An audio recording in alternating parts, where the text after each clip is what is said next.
Comme l'a annoncé le programme, j'invite à présent pour la lecture du communiqué final Son Excellence Jean Salomon Lesoutier, évêque de Yopougon. Message pour des élections transparentes, justes et ouvertes en vue de la réconciliation et de la paix. À nos gouvernants, à nos concitoyens et à tous ceux qui sont épris de justice et de paix pour notre beau pays, la Côte d'Ivoire. Que le Dieu qui nous a réconciliés avec lui par le Christ et nous a confié le ministère de la réconciliation vous donne la grâce et la paix. Au terme des travaux de la 114e Assemblée plénière de notre conférence au Centre Notre-Dame du Rosaire de Lata, dans l'archidiocèse de Korogo, nous, archevêques et évêques de Côte d'Ivoire, préoccupés par la situation socio-politique qui prévaut à la veille des élections générales dans notre pays, vous adressons ce message comme une suite logique de celui délivré à Agboville en juin 2019, intitulé « Évitons-nous une autre guerre ». Dans les prochains jours, nous publierons une lettre pastorale sur l'Église en Côte d'Ivoire au service de la réconciliation, la justice et la paix. Mais d'ores et déjà, nous désirons ardemment, par le présent message, attirer l'attention de tous nos concitoyens sur quelques conditions d'élection justes et apaisées. Nous sommes tous invités à tirer des leçons du passé douloureux afin de reconstruire notre pays et laisser aux générations futures un héritage d'unité et de paix. Au sortir de la crise post-électorale de 2010, les autorités étatiques s'étaient fixées pour priorité la réconciliation et s'étaient engagées à ressouder le tissu social déchiré. Ce grand chantier avait suscité un immense espoir avec la mise en place successive de deux institutions. La Commission Dialogue, Vérité, Réconciliation, CDVR, et la Commission nationale pour la réconciliation et l'indemnisation des victimes qu'on arrive. Malheureusement, les résultats de leurs travaux n'ont pas eu de suite.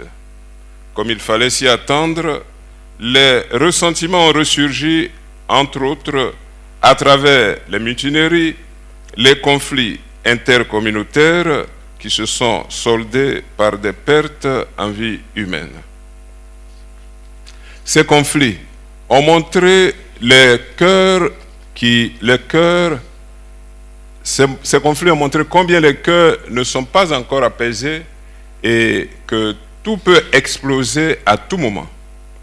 Surtout avec les armes utilisées lors de ces affrontements et qui révèlent que le processus de désarmement tant souhaité au sortir de la crise post-électorale n'est pas allé à son terme. À cette fracture sociale est venue s'ajouter celle des partis politiques fractionnés en plusieurs entités. Les alliés d'hier sont devenus des adversaires et même des ennemis aujourd'hui. Les rapports sont teintés de ressentiment, de revanche ou de vengeance, où l'on cherche désormais à se mesurer ou à s'écraser mutuellement. Progressivement s'installe dans notre pays un climat de peur et de terreur. Et nous avons le sentiment diffus que la menace et du déploiement de la force. Les élections d'octobre 2020, nous en convenons, représentent un tournant décisif pour notre pays. Nous saisissons les enjeux importants qui se jouent dans ces consultations électorales qui doivent être préparées minutieusement et avec la conscience qu'il s'agit là du destin et de l'avenir d'un peuple, d'une nation, voire d'une sous-région, en raison de ce que représente la Côte d'Ivoire pour la partie occidentale de l'Afrique. La situation sécuritaire de cette sous-région, rendue particulièrement délicate ces dernières années, doit nous convaincre que nous n'avons pas droit à l'erreur. Au vu de cette situation, la première condition qu'il faut observer dans la préparation de ces élections doit être la réconciliation. Cette réconciliation suppose, voire exige, le retour des exilés avec des garanties de sécurité et de réintégration, la libération de tous les prisonniers politiques et d'opinion, sans exception, et le dégel des avoirs. Nous saluons tous les efforts accomplis par nos gouvernants dans le sens de la réconciliation et les encourageons à aller plus loin. Nous rappelons qu'il est de leur devoir de créer toujours davantage un climat d'apaisement nécessaire à la conduite d'élections apaisées. Tous les leaders politiques doivent s'inscrire dans cette dynamique sans recourir à la violence comme solution au problème. La deuxième condition est celle de la concertation et du consensus, pour prendre en compte les exigences et les aspirations légitimes de tous les acteurs socio-politiques et les avis éclairés de la communauté internationale. Le dialogue entre acteurs politiques et société civile, si bien relancé récemment, la concertation nationale périodique, s'ils sont effectués dans la transparence et le respect de la différence, peuvent nous apporter un regain d'énergie et de fraternité constructive. Nous devons en effet nous accorder sur le fait que les prochaines élections doivent être transparentes, crédibles et pacifiques, pour que tous acceptent les résultats qui en sortiront comme expression de la volonté de la majorité des Ivoiriens.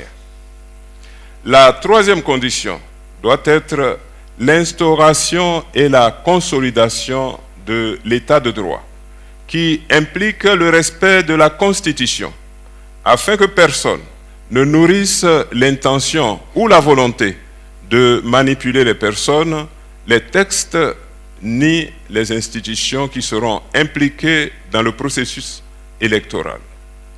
Par ailleurs, le pouvoir exécutif devra agir de sorte à garantir aux personnes et aux institutions, notamment la Commission électorale indépendante, une totale indépendance. Comme toute compétition, les élections ont besoin d'un arbitre.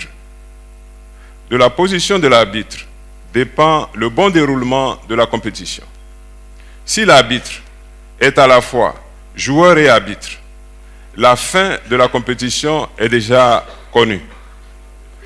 Par contre, si l'arbitre n'est qu'arbitre, avec une indépendance qui ne souffre d'aucun doute, la compétition se termine paisiblement.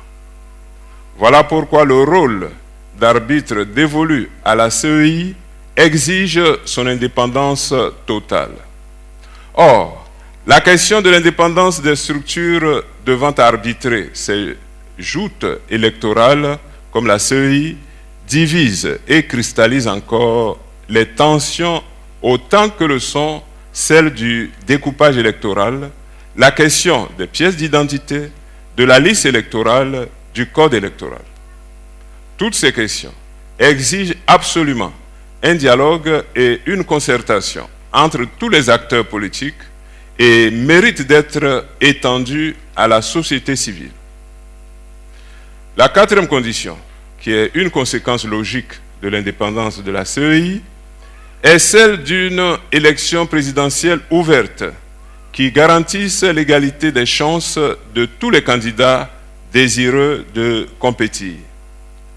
La lutte contre l'exclusion trouverait ici tout son sens. L'histoire est maîtresse de vie et la Côte d'Ivoire d'aujourd'hui peut éviter de laisser aux générations futures l'image d'un pays miné par des dissensions politiques. Nous invitons donc tous nos concitoyens à vivre cette année 2020 de façon sereine, à reconnaître dans le calme et la lucidité la gravité des problèmes qui sont les nôtres sans désespérer de l'avenir. Au terme de notre message, nous implorons la miséricorde divine sur notre pays et tous ses habitants, par l'intercession de Notre-Dame de la paix, afin que nos efforts de conversion soient soutenus, nos désirs de vérité, de justice, de réconciliation et de paix affermis, et que notre nation continue sa marche dans la sérénité et la paix. Fait à Korogo le 19 janvier 2020, les archevêques et évêques de Côte d'Ivoire.